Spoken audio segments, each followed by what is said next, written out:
On se retrouve aujourd'hui pour parler injection sous-cutanée et répondre aux 3 questions qui reviennent le plus souvent concernant ce sujet. Pourquoi on utilise une injection sous-cutanée au lieu d'utiliser une autre méthode? C'est que dans ce cas-là, pour certains médicaments, on cherche une diffusion dans l'organisme qui sera peut-être plus lente, peut-être par rapport à une injection intramusculaire qui se diffusera plus rapidement dans l'organisme.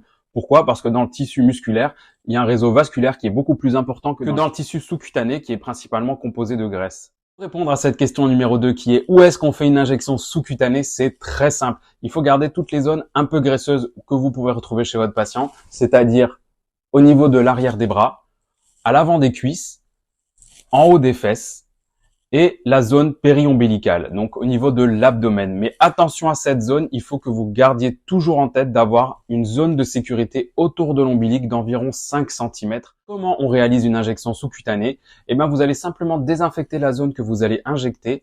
Ensuite, vous faites un pli cutané. Si vous avez un patient d'une corpulence moyenne voire forte avec une aiguille plutôt courte, donc vous pouvez piquer largement à 90 degrés, vous ne serez pas en intramusculaire.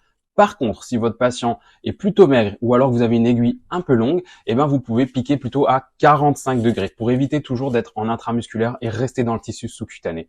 Voilà. Une fois que vous retirez, vous évitez de masser ce que vous venez d'injecter. Bien sûr, si quand tu retires ton aiguille, tu as un peu de sang, n'hésite pas à mettre une compresse, un sparadrap et tu ne touches plus